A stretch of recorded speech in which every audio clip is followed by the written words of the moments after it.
So grab the clicker. So if you look at the last decade, we would describe the last decade as being the decade of the consumer internet. Meaning that if you look at productivity gains out of technology, they really only primarily occurred in the consumer realm.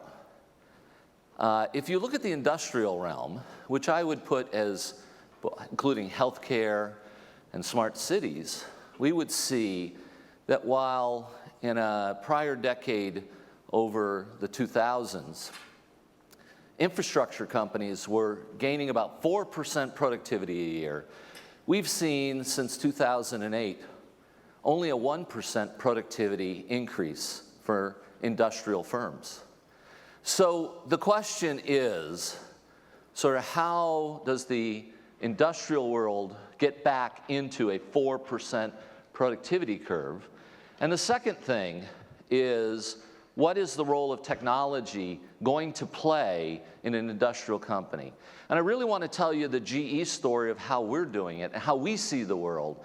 Because I think what we're doing is whether you're an industrial firm, whether you're a city, a healthcare organization, these are the things you're going to have to do to become a digital industrial company. So we really think about the next decade as being about the industrial world. And the reason this is important is this is a trend I want you to think about. And this is probably the most important thing to decide whether you believe is true or not. But if you take these three firms, and I could take a ton of them. If I take Airbnb, you know, this is the most valuable hotel company on the planet, and it owns no real estate. If you look at Uber, it's a highly valued logistics or taxi firm that owns no vehicles. Even if you look at Apple, they're one of the largest consumer software companies on the planet, yet they only make a few of the apps. So think about this, that owning assets may not be where the most value is in the future, and that people are figuring out how to apply technology against assets, and they are going to take the highest value out of those assets. Which means if you're an industrial firm or healthcare firm, you may find yourself losing the most valuable parts of your business going forward.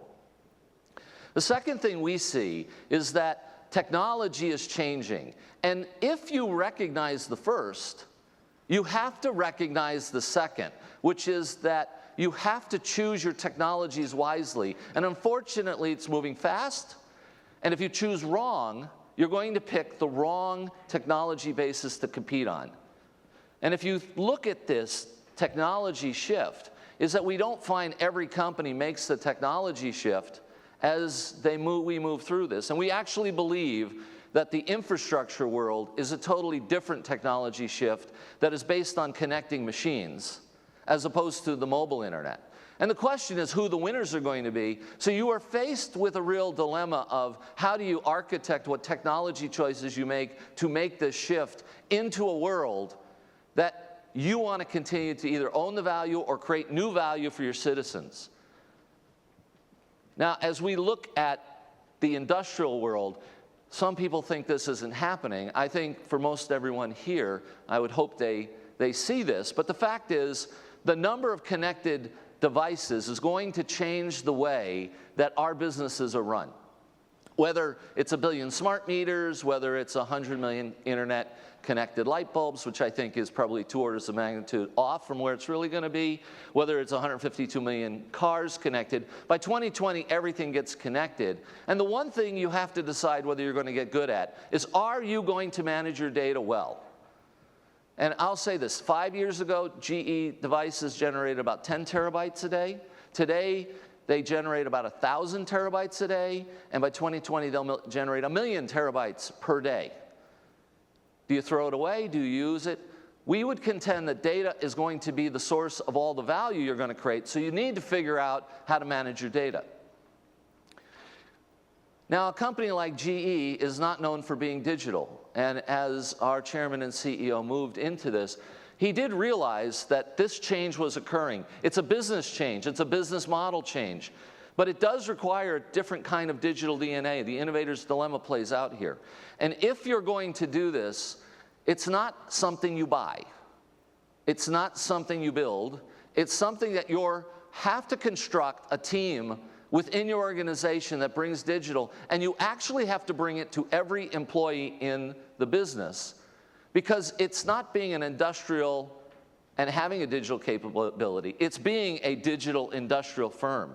And it really requires a different way of thinking, much more of a Silicon Valley style approach in an industrial world.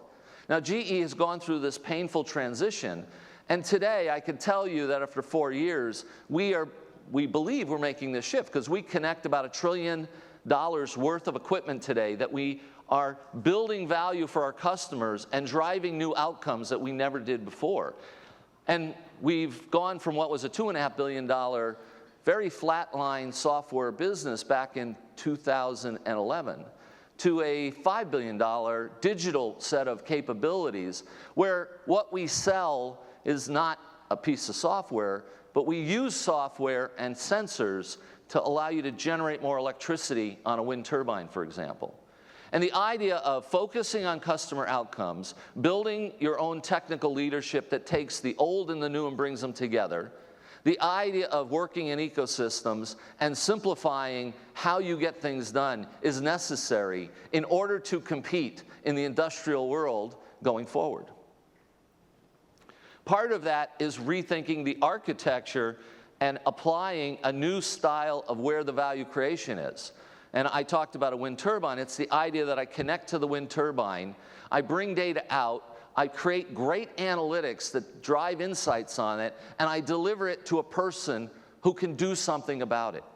And this model, we believe, is going to be the model for how you will create these kinds of capabilities going forward. To give you a few ideas of how we think about this, so today we offer what we call our digital power plant.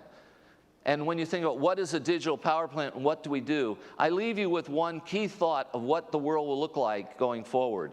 And the key thing is we believe this idea of a digital twin will be at the center point of how we build every product going forward. And what a digital twin is simply this. We will create a model of a gas turbine. We'll create a model of a power plant. And on day one, it'll be empty. It'll be just a generic model. But it'll be connected to every power plant. And every power plant is actually quite different. The data will flow into that. And this digital twin will tell you how to optimize your operation of this and drive these new kinds of outcomes. And we believe this idea of a digital twin will be at the center point of everything. A digital twin of your transportation network, a digital twin of your water system, a digital twin of your power plants, a digital twin. We think even when you think about the future, 50 years from now, every human will be born with a digital twin, and all that information we collect from these healthcare devices will go in it and help us predict and prevent a problem in a power plant, or quite honestly, we think in a long time, a problem with a human. So we're getting to the point of predictive maintenance, zero unscheduled downtime, and changing the future.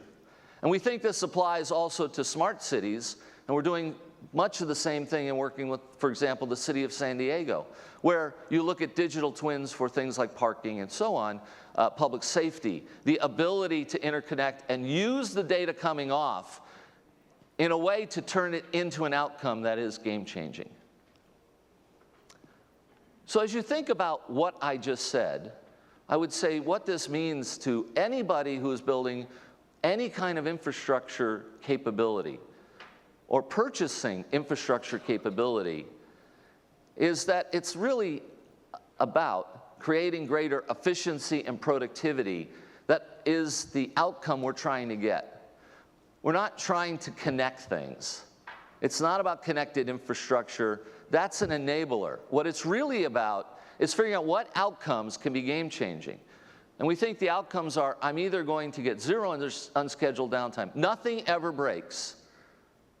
If you think that is not feasible, I'm telling you that's where the world will be in 5 to 10 years. And whoever provides this can change the game. Imagine for a second, 41% of all delays and cancellations due to mechanical errors in the airline industry went away. What would that mean to your life?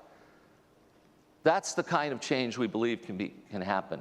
So when I leave you with is this, as you look forward and you think about your infrastructure projects, these digital capabilities are going to be at the center point of creating the most important value.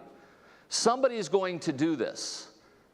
And the question is, how are you going to do it? How are you going to create the right leadership and capabilities in your own organizations? And how are you going to take advantage? Because we believe the next generation is the generation of the industrial internet. Finally, I have no cards. I forgot them in my room. If you want to email me, it's simply ruh@ge.com, and I'd love to start a conversation. Thank you very much.